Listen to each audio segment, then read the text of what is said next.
सूरत कहफ आयत नंबर 26, 27 او 28 د دې ځنا د اصحاب کهف په واقعیا باندې یو څو تفریعات ذکر کړي. تفریع دي ته وایي چې مخکې یو سبق بیان شو نو هغه سبق منږ ته څه سبق راکو نو دی کې اوس منږ ته سبق ذکر کړي. د اصحاب کهف د واقع نه سبق څه حاصل شو هغه سبق دی کې ذکر کړي. دی سبق نه مراد عام په عرب کې چې موږ ویل لکه د دې خبرې نه سبق واخله، د دې کار نه سبق واخله، د دې واقع نه سبق واخله، نو هغه سبق ته نه مراد دی. د دې نه موږ ته څه سبق دی دی لومبني آیت کې ذکر کړي چې د دې نه موږ ته سبق دا حاصل شو چې علم غیب صرف او صرف یو الله ته دی، بل چاته هم نشته. د صورت خلاصه دا ده چې انبیاء ته علم غیب نشته.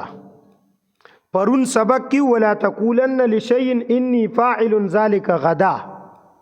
نبی علیہ السلام دا کار به سبا کوم او سبا بیا ونشو، نو علم غیب ورته نو. اولیاء ته علم غیب نشته. اصحاب کهف او ذوالقرنین رحمت الله علیه رستو را روان دي، دی ته د خپل حالاتو پته نه وه، نو اولیاء ته علم غیب نشته. دا تینا یو سبق حاصل شو چې علم غیب خاصه ده د الله. دویم سبق تینا دا حاصل شو چې کرامات د اولیاء حق دی، کرامات د اولیاء حق دی. شرح العقائد کې فرمای چې د اولیاء په کرامت باندې دلیل دومره کافی دی چې د قرآن نه ثابت دي، د حدیثو نه ثابت دي، او د صحابو د زندګۍ نه ثابت دي. او دغه زمونږ دپاره دلیل دی. قرآن، حدیث، د صحابو زندگی دا زمونږ دلیل دی. قرآن کې د مریم چې دا والده وا د عیسی علیه السلام رضی الله عنها، دا غي واقعات سو پیری راغلی دي. مریم رضی الله عنها تبا د اسمان نه تیار رزق راتلو. زکریا علیہ السلام به ورسره ولیدو. زکریا علیہ السلام به وی چې په دې آس پاس علاقه کې خود دې میوي موسم نشته، بازار کې ملاویږي نه، زما او د دې چې کم دینو خوراک ساک زما په ذمہ دی، ما روړې نه دی، دا د کم ځای نه راغی. نو تپوس به ته وکړو یا مریم انا لک هذا، دا تا سره چې تازه خوراک پروت دی دا د کوم ځای نه راغی؟ هغې به ورته وي هو من عند الله، دا ما ته الله را لیږي. زمونږ په دې امت کې دکه کرامت الله تبارک وتعالی خبیب رضی الله تعالی عنہ ته ورکړی. خبیب په صحابو کې، خبیب رضی الله تعالی عنہ په جنگ بدر کې ډیره بادری کړې وه او داغه د لاس ډیر مشرکان مردار شوي. په یو بانه باندې یو مشرکی قبیلې د درس او تدریس د تعلیم لپاره غوښتي او بیا ونیولو، لاس او خپې ورته وتړل، په مکې والے خرڅ کو، ورته وی د ستاسو پلار او نیکه وجلی دي، دا واخلې. هغې واغشتو. هغې ټوله مکه کې ډنډوره چې موږ به د خپل پلار قاتل په پلانکۍ ورځ قتل کوو، ټول به روځئ میدان ته. حبیب رضی الله تعالی عنہ د هغې کرو. بخاري کې روایت دی، بخاري جلد ثانی کې. نو حبیب رضی الله تعالی عنہ به د هغې کرو، د هغې بیا رستو مسلمانان شوي دي. د هغې د کور یو زنانه وي چې ما د حبیب په شانتې دیندار او نیک عمله سړی نه دي لیدلی، د حبیب په شانتې د دین پابند د سنتو پابند سړی نه دی لیدلی. یو واری زمانه استرو غختله د پاکې د پاره، نو ما ورته استرو ورکړله د پاکې د پاره. هغه استرا هغه سره وه او په دې کې زما خیال نه و چې زما یو ماشوم لاړلو د هغه خواته او هغه اوس ځان سره په پتون کې نو لیدي او استرې په لاس کې ده. ما سره یره شوه چې اوس به اسې نه یاره له ماشوم قتل کی ځکه چې دی خو سم من قتلو کنه او یا په دې باندې را نظر خلاص کی لیکن حبیب سره په جولې کې د انګورو غونچه پرته وه د هغې نه به یو انګور راغستو او زماغه ماشوم ته به خوله کې ورکولو قسم په الله هغه ښځه وی روایت کې وی قسم په الله چې په دغه زمانه کې په مکه کې انګور نو او نه دا موسم د انګورو او د حبیب په جولې کې به تازه د انګورو غونچه پرته وه تازه نو دا شان خواجه قطب الدین بختیار کاکی رحمت الله علیه په دې هندوستان کې هغه ته به الله تعالی تیار رزق دا شانتی په قرآن کې واقعا د موسی علیہ السلام د مور د اصحاب کهف دا کرامات د اولیاء دي په حدیثو کې د حبیب واقعا مې درته وی عمر رضی الله تعالی عنہ په منبر ولاړو په منبر او خطبه وی او ناصابه د یو لشکر لیږلی و نهاوند علاقې ته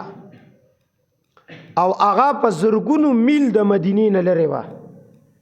او دی په منبر ولاړ دی خطبه وی د جمعې ورځ ده او الله تعالی ورته هغه لښکر ښکاره کو هغه لښکر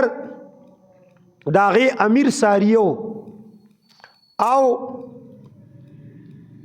د غر نه شاته ورته دشمن پټ ناست و چې دی د دې غر لمنې ته راغلی نو دشمن پې له پاس نه بمباري کوله عمر رضی الله عنه ته الله تعالی ښکاره کړل په زرګونو میله لرې په خطبه کې ناڅاپه چغه کړله یا ساریه الجبل اے ساریه د غر نه شاته درته خلک ناستې دي بس فوراً امیر خبردار شو امیر هم آواز واورېدلو دا د هغه هم کرامت دی او د ده هم کرامت دی خو لیکن کرامت د ولی په اختیار کې نه دی ولی ته پته هم نی ولی ته دا پته نه لګي وګرنه بیا به عمر تلانو خپل ملګرو ته د جمعې ورځ ټول خلک راجمع وي ته به ویلیو لیکن ناڅاپه ورته بس الله ښکاره کړل نو دا دکه شانتي د ولی په اختیار کې نی ده نو دا ترې موږ ته سبق حاصل شو په دې کې ذکر کوي پرون تیر شوي چې دوی په غار کې تیر کړي 300 یا 309 کاله نو دې کې اوس وایي چې دې کې هم پرېوتل نه دي پکار قل الله ورته ووایه چې الله اعلم بما لبثوا څونه موده یم چې تېره کړې د هغې باندې الله پوهېږي چا ویلي مخکې خو ذکر وشو چې 300 یا 309 تیر کړي نو بیا د دې څه معنی چې الله ښه پوهېږي وی د دې نه مراد هغه موده ده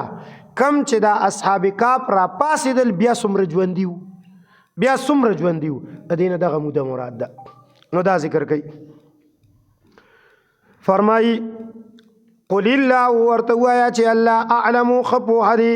بما په هغه څه باندې لبثوا چې دوی کومه موده تېره کړې وه لهو د دغې الله دپاره غیب السماوات والارض پټ د اسمانونو او پټ د ځمکې د ځمکې په پټو څیزونو په پټو کارونو الله پوهېږي د اسمان په پټو کارونو په پټو څیزونو باندې الله پوهېږي دا څونه پټ پټ څیزونه دي پښتنو کې مشهوره ده وي پټ غل باچای ځان سره یاد ساتئ د بعضې خلکو ذهن کې چې کم دی نو دا راځي چې د باچا نه مراد الله دی نعوذ بالله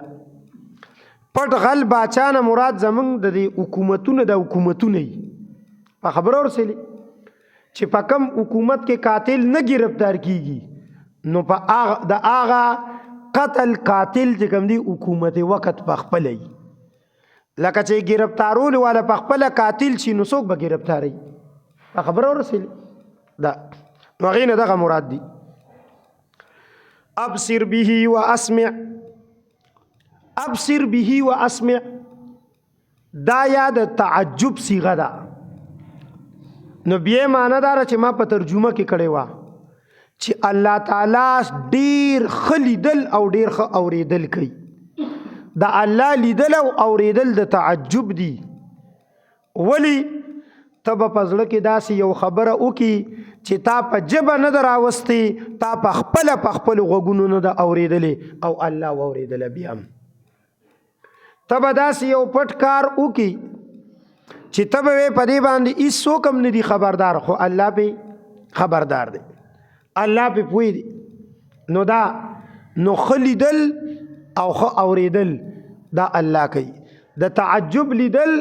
او اوریدل دا الله کوي. یا دا د امر صیغې دي، اسمع او ابصر. اسمع معنی دا وورا او ابصر معنی دا وګوره. معنی دا چې الله درته کوم وحی کوي، کوم احکامات نازلوي، اول ورته غوږ کېږده، وګوره، د هغې نه پس بیا خلکو ته ټیک ټاک رسوه د کمی بیشي نه علاوه. نو دا ذکر کوي ما لهم من دونی من ولی، نشته د دې خلکو دپاره من دونی د الله نه علاوه من ولی څوک کارساز، د الله نه علاوه بل څوک کارساز نشته. دلته د ولی نه مراد مددگار دی، د ولی نه مراد داسې امدادي دی لکه څنګه چې د اصحاب کهفو امدادي کړو، داسې امدادي دی لکه څنګه چې په غیبو کې الله امداد کوي. دا امدادي د الله نه علاوه بل څوک نشته، د الله نه علاوه بل څوک کارساز نشته. کارساز چاته وي؟ کار جوړونکی، اردو کې ورته بیړه پار وي. بیړه پار، بیړې پار کوونکی د الله نه علاوه بل څوک نشته. بیړې کې به دې پار کوي، کار کې به دې جوړوي، دا به صرف او صرف یو الله کوي. ټول مخلوق الله ته په دې سیس کې محتاج دی، سره د انبیو، سره د اولیو، سره د فرشتو. دا وایي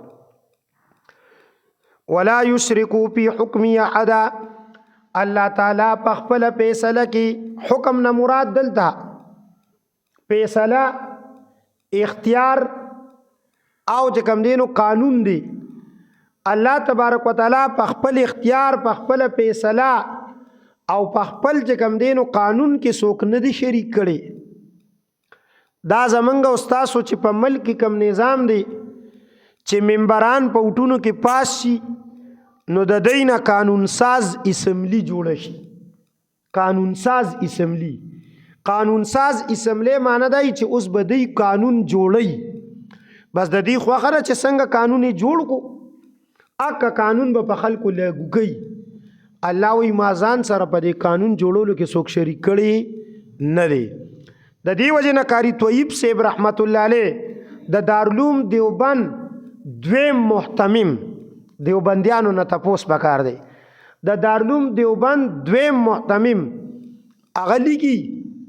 وی موجودہ جمہوریت اللہ تعالیٰ کے ساتھ شرک پی الحاکمیت ہے. دا چکم دینو حاکمیت کې شرک دی، او الله وی چې ما په حاکمیت کې څوک ځان سره نه شریک کړي. دا احدن چې دی په د باندې دا دو زیر زبر راغلی دی، تنوین چې ورته وي دی ته نکره وي. لا یشرکو کې چې دا لا دا دی لا ته ناپیه وي، وی نکره چې د نپی نه پس راشي نو دی کې عمومی. الله تعالی ځان سره په دې حکم کې، اختیار کې هیڅوک هم نه دی شریک کړي، هیڅوک هم، نه څوک ولی، نه څوک نبی، نه څوک فرشته، نه جن، نه بت، نه توت، هیڅوک هم نه. نو اوس چې څوک وایي چې پیغمبر ته اختیار ورکړی، د اختیار خاوندو، یا عبدالقادر جیلانی د اختیار خاوندو، نو د دې قرآن د دې آیت نه انکار کوي، د دې جملې نه انکار کوي. په دې آیت کې 15 قسمه توحید وو، 15 قسمه. اره جمله ځان له د توحید وا. الله اعلم له غیب السماوات ابصر به واسمع ما لهم من دوني من ولي ولا يشرك بحكم احد. دا 15 جملو باندې مشتمل. اره جمله ځان له توحید، اره جمله ځان له توحید. واتلو ما اوحي، دې کې دویمه تفریده. دویمه تفریح په دې باندې را چې د اصحاب کهف واقعه خو ته وي ورپسې د پاس آیت کې تفریح وي چې علم غیب خاصه د الله ده د الله نه علاوه بل څوک ولی نشته الله ځان سره په اختیار کې څوک شریک کړي نه دی نو اوس تفریح کوي وی دا خبرې خلکو ته کوه کنه او بار باری کوه یو پیرنا اتلو د تلا یتلو نه دی تلا یتلو د تلا یتلو نه چې راشي په معنا د بیانولو د تلاوت کولو دی دی ته بیانوه او تلاوت کوه څه شي اسی کیسې میسې نه تلاوت کوه او بیان کوه د الله د کتاب چې تا ته راغلی دی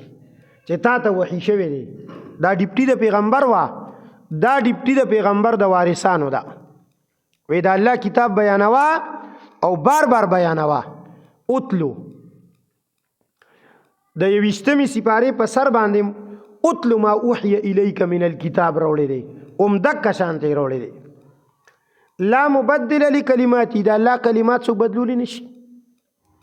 الله تبارک وتعالى چې کومه فیصله کړې که فیصله ده څوک هغه نشي بدلولی سورۃ یوسف کې دي ته نوم غو والله غالب علی امره الله په خپل فیصله غالب دی الله فیصله وکړي چې دا کار به داسې کیږي د دنیا ټول مخلوقات را جمع شي بدلولی نشي الله فیصله کړو یوسف علی السلام به بادشاہ جوړو الله فیصله کړو یوسف علی السلام ته بد د رونه ز محتاج کوم دا به ورته ضرورتمن کوم هغه رونو یې څومره تدبیرونه وکړل خو لیکن هغه د الله فیصله بدله سورۃ یوسف په دې تاو دی د سورۃ یوسف مین مرکز او داوا دغه ده چې والله غالب علی امره نو دلته کوم دکوي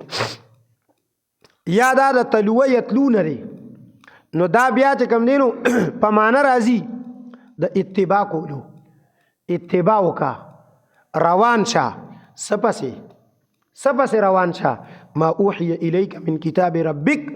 تا ته چې د رب د طرف نه کوم کتاب وحی کیږي پسې روان شه چرته د دنیا قانون پسې روان نشي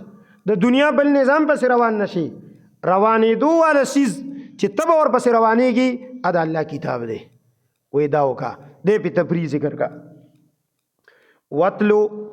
بیانو کا یا اتباعو کا ما د هر هغه سیز اوحی الیک من کتاب ربک چې تا ته وحی کی دی شي دا غینا د رب د کتاب نه لا مبدل لکلماتی د الله کلمو لره بدلون کی نشتا وې دلته د کلماتو نه مراد ټول قران دی ټول قران څوک نشي بدلولی هغه مشرکین سورۃ یونس کې تقاضا کړي وا وی ائت بقران غیر هذا او بدله د دې قران نه علاوه بل قران روړه یا غنیدارا ته بدل کا جواب ورکو وی الته جواب ورکړي چې ما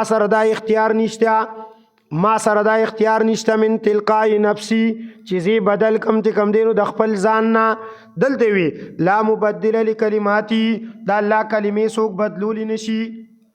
سورۃ انعام کې هم داسې ذکر کړي دا الله کلمې څوک بدلولی نشي دا الله کلمات څوک اړولی راړولی نشي ولن تجد من دوني ملتحدا او هرگز بتنمومي دا الله نه علاوه څوک چې کم دینو د پناه ورکوونکي یا صد پنازه اوس دی خو ګره چې کله دی الله دی مجرم کی نو بیا درته څوک پناه نشي درکولی په خبره ورسلی او که د دنیا په کم قانون کې مجرم شوي نو د پناه زیشتا څوک دی الله دی په خبره ورسلی نو د دنیا د وجه نه با د الله سره بغاوت نه کې دی بل آیت کې دا رست را روان دي د دنیا د رنگینو د خایسته د وجه نه د الله د نظام سره بغاوت زګه که د الله په قانون کې مجرم شوي نو تا ته څوک پناه درکولی نشي دا وایي د الله نه علاوه څوک پناه ورکوونکی نشته او نبی رسول الله به دا دعا کوله لا ملجأ منک الا الیک ستانه یا الله د پناه کېدو ځای نشته مگر تا سره دی ته چې چاته پناه ورکولی شي او چې ته ورته پناه نه ورکې نشي ورکولی چرته بځي دغه مقبرې ته چې لاړ شي په خبره ورسېلی نو بیا د الله پس کنجه کې راغی په دنیا کې سترګې به دې غړېږي خو چې کله دې الله تبارک وتعالی په خپل ګریپ کې راونیسي نو سورت هود کې تیر شول وکذلک اخذ ربک اذا اخذ القرى وهي ظالمه ان اخذه الیم. دا الله پکړ ډیر سخت. دا الله د پکړ نه ځان ساته او دا الله د پکړ نه به بچ کېږي په څه شي؟ په دې قرآن به بچ کېږي چې دا قرآن به د خپل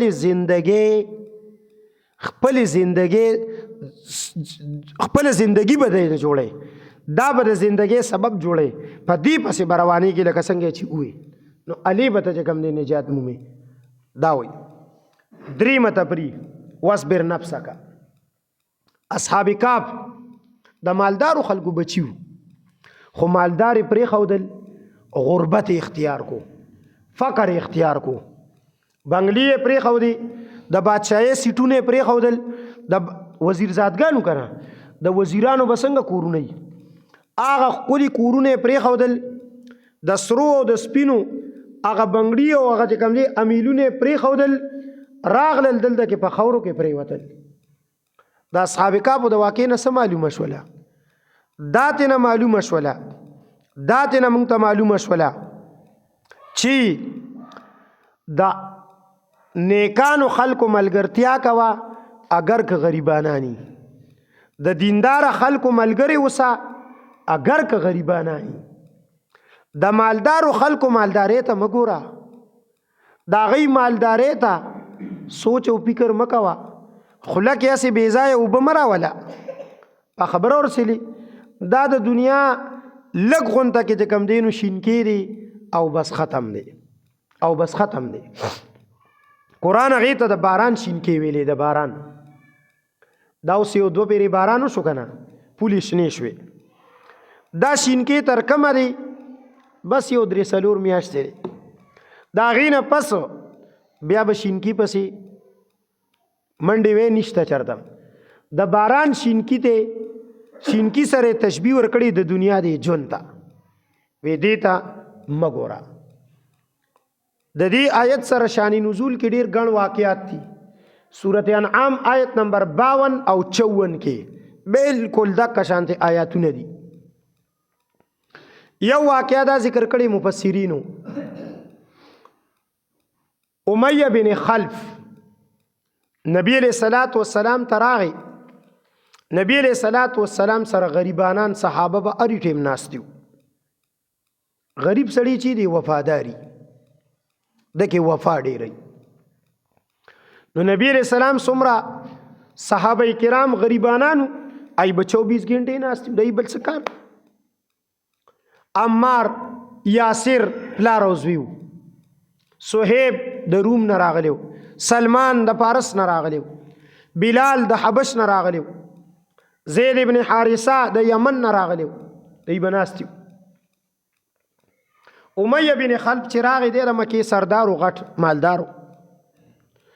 نبی علیہ الصلوۃ والسلام ته وی تا سره د ناستې نه زمونږ د پاره رکاوټ دکه شی ګرځېدلی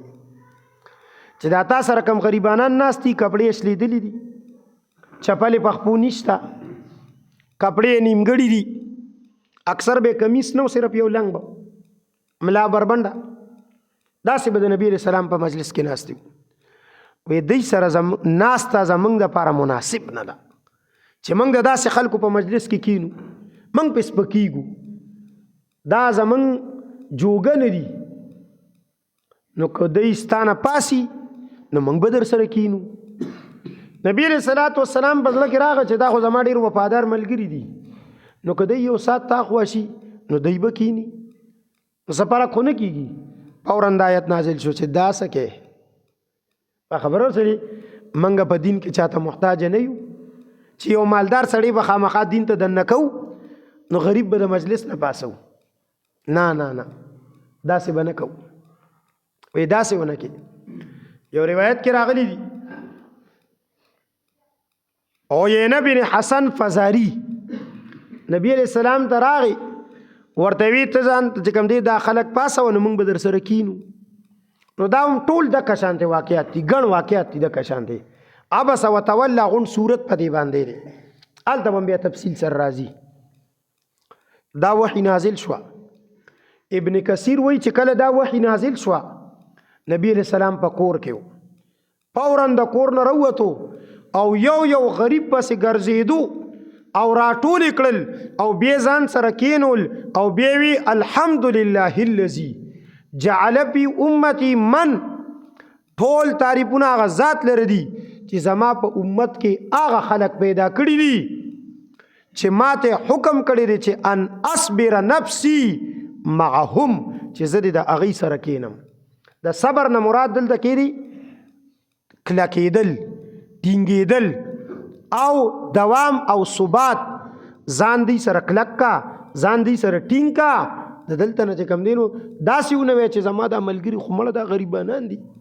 دوی سره ګاډي هم نشته که چېرته مالدار ملګري مې وي نو ګاډي به خپل نو پکې به مو چکرې والي چېرته مالدار ملګري مې وي نو دیره به یې خپله وه په خبر ورسلي نو پکې به ناسته پاسته وه چېرته مالدار ملګري وي نو مړه کله کله خو به چېرته هوټل ته پاټۍ ماټۍ ته بوتلو که نه وی دا چېرته په ذهن کې رانه ونی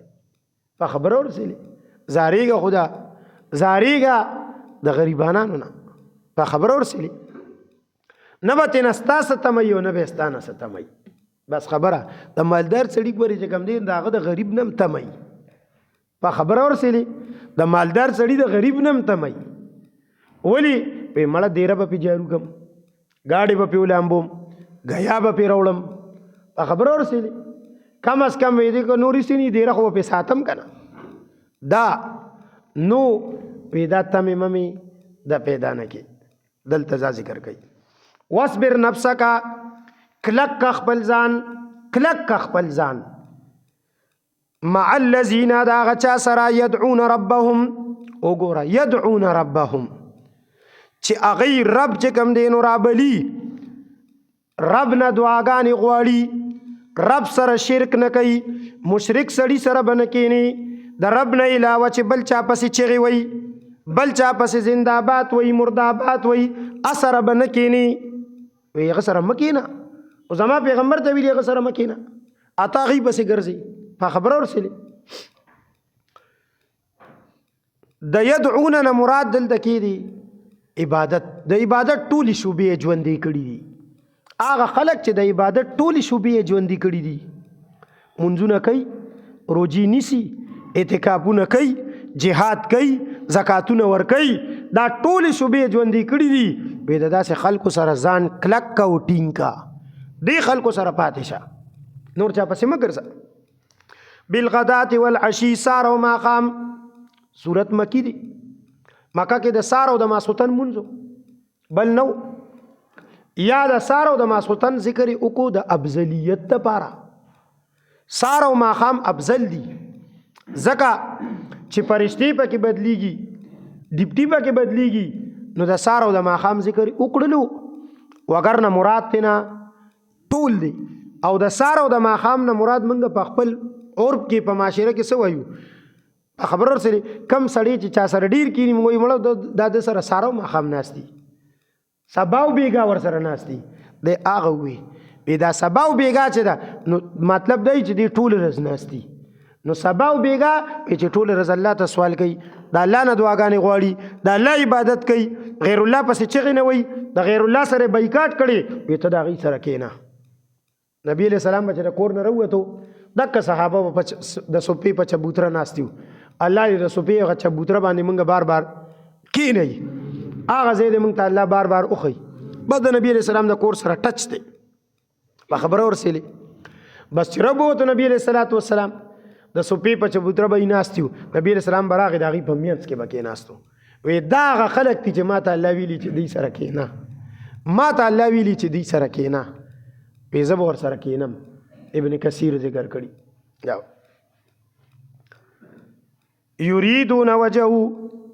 یریدون وجهه اراده لري د الله د رضا ګوره عبادت چې کې د الله د رضا د پاره بکې ها عبادت به د الله د رضا د پاره کې ولا تعد عیناک عنهم واد نوړي ستا سترګې د هغې نه چېرته د هغې سلیدلې کپړې وي د هغې چې کوم دی نو خپې ابلې خپې وي د هغې چې کوم دی نو داسې بد حال وي اوږې او تږي وي او ته چې کوم دی د هغې نه مخ واړی چیرې مړه چې کوم دی نو دا خو څه په بد حال دي بیا چېرته سترګې ته وانړی دوی ته ګوره دوی ته په کتو کې ثواب دی دوی ته ګوره دا وایي نو عزیزانو موږ او تاسو ټول د یوې معاشرې یو قسم غریبانان خلک یو څه ډېر فرق په موږ کې نشته په خبره ورسېلي نو دا په دې خبره باندې خوشحاله شي د 500 نه زیات روایات په احادیثو کې راغلي دي د غربت د فضیلت د 500 نه زیات د غربت د فضیلت راغلي د غربت زندگی د ټولو نه لوی فضیلت دار چې زما او ستا پیغمبر د دواړو جهانو سردار غربت اختیاري یعنی دا دغه په اختیار کې خبر ورسېلي هغه ته نبی علیہ السلام اختیار ورکړی و که د احد غر یادې چې درلې د سرو کم که د مکې نه ګیر چاپېر غرونه یادې چې درلې د سرو کم هغه وی نه یا الله وی زه خو داسې ویم چې یو ورځ خورم او 3 ورځې نه خورم هغه 3 ورځې به بیا تا ته سوال کوم یا الله راکه یا الله راکه نو په 4مه ورځ به راکې په موږ خو هغه حال نشته په خبره ورسېلي او هغه حال دی الله په موږ راولیم نه ځکه چې دا امتحانات دي دې ته موږ د ټینګې نه یو خو لیکن د غربت فضیلتونه دي مالدارو ته مخه پکېږه د چا ګاډي ته د چا بنگلې ته د چا جیدات ته مخه پکېږه خپل ایمان باندې او نیک عمل باندې خوشحالېږه په خبره ورسېږي غریب به 500 کال روان دي زی جنت ته نبی علیہ الصلوۃ والسلام غریب او مالدار ته حساب او کتاب سمجاولو عثمان رضی الله عنه ډیر مالدار سړی و پښتانه ورته عثمان غنی وای الان کې غنی داغه لقب نه دی ذو نورین داغه لقب دی خو بس عثمان غنی ورته وای یو غریب صحابي او عثمان رضی الله عنه نبی رسول الله والسلام د مدینې نه بار روخ کړ د مکې او د مدینې ګرمي او تکنه غرمه او دا تک تور کانی او د یو غټ کانی د پاسه ودرول چا چې الته کې په سعودي عرب کې کار کړی دی چې کار کړی نو والله چې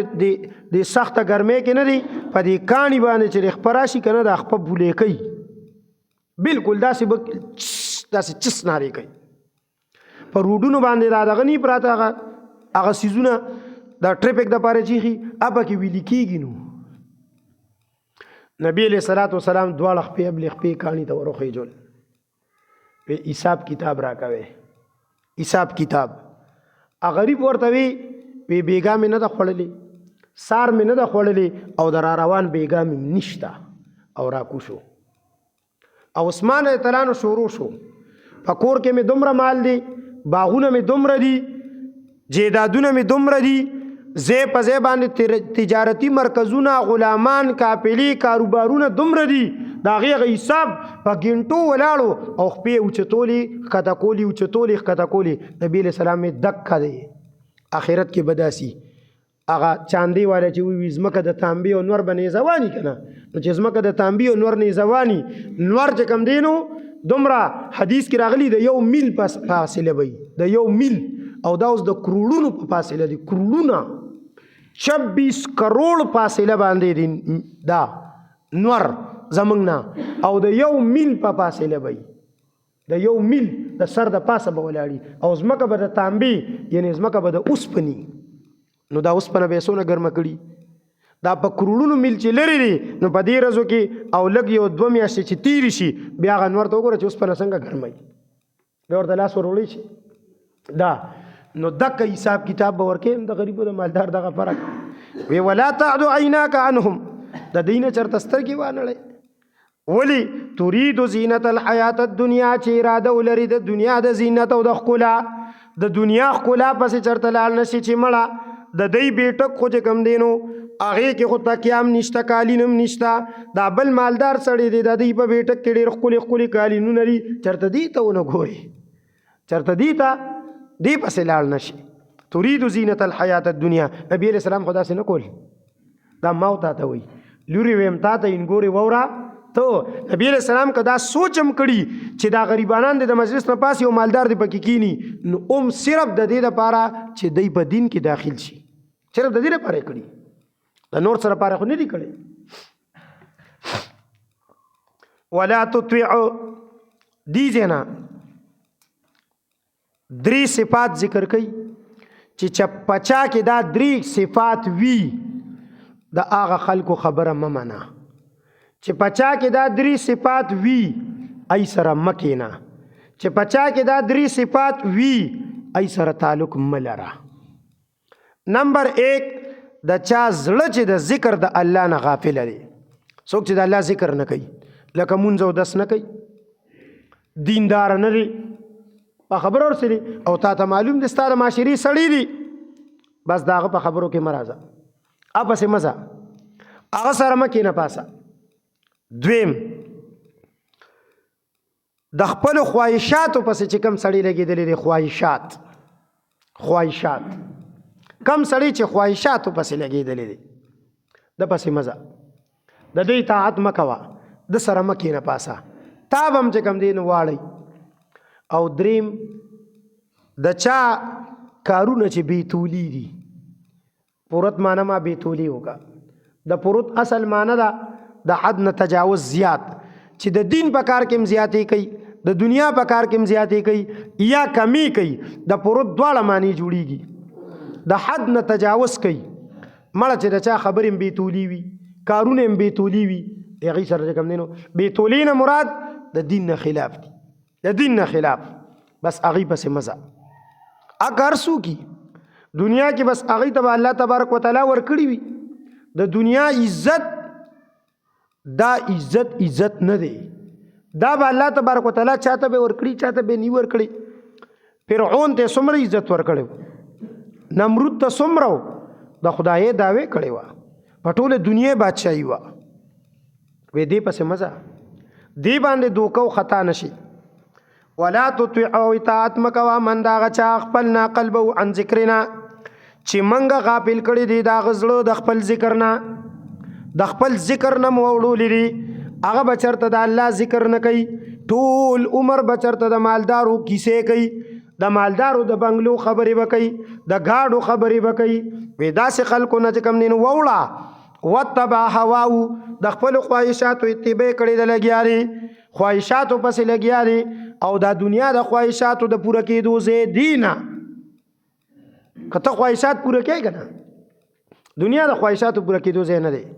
البته ضرورت الله تعالی پوره کوي د ارچا پوره کوي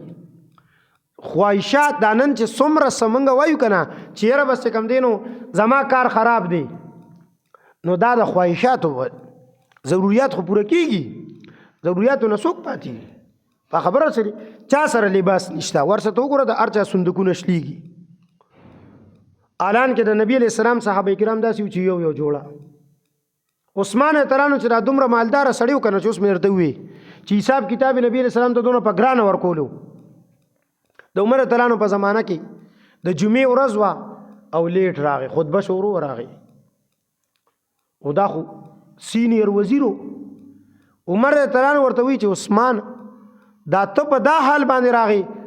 وی امیر المؤمنین صرف دا یو جوړه جامې مې دي دا مې وینځلې وي او د دې د وچېدو پته مو نن زما اوستا ما تاسو د دې مخکې وي موږ د معاشري غریبانان خلک یو ټول یو شانتي یو لیکن تاسو کې به یو کستم دا پته ني سره زما چې زما سو جوړې دي مال خو پته نشته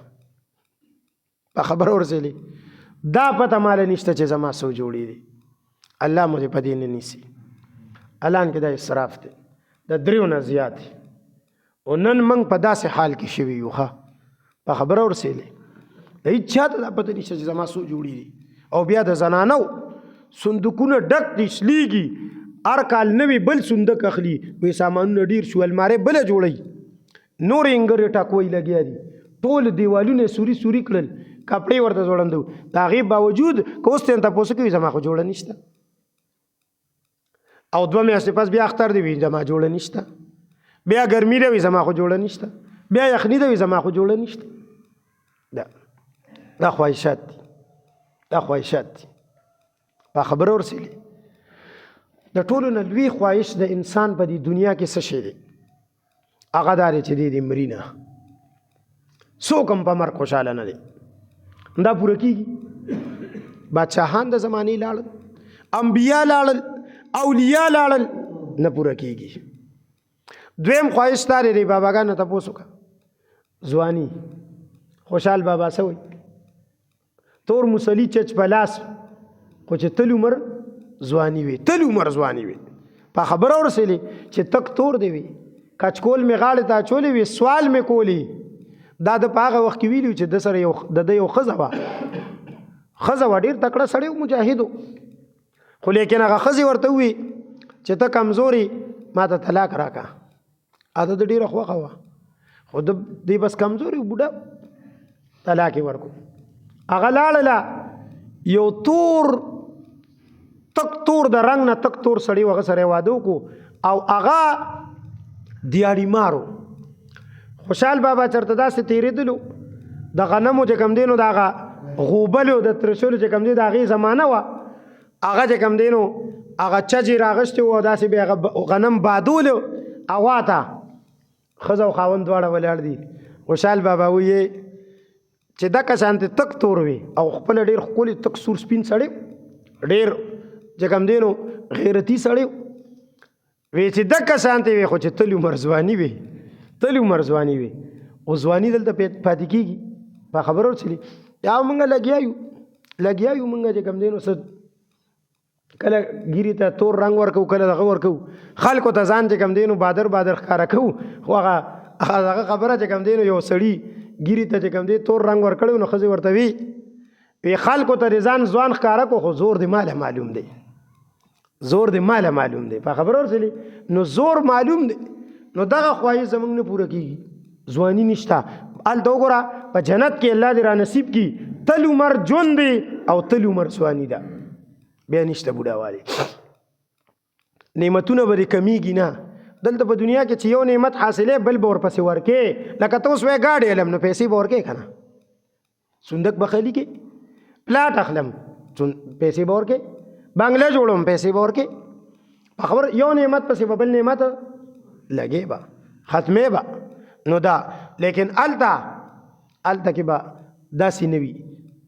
ولدینا مزید الله وي موږ سره مزید هم شته نو دا وایي دریم وکانا امرو پروتا او کار دا هغه چې کوم دی نو د حد نه متجاوز دی د دین کار دین کې هم د حد نه زیاتې کوي دنیا کې هم کوي یا کمې کوي د داسې خلکو پسې مزه الله دې عمل کولو توفیق راکړي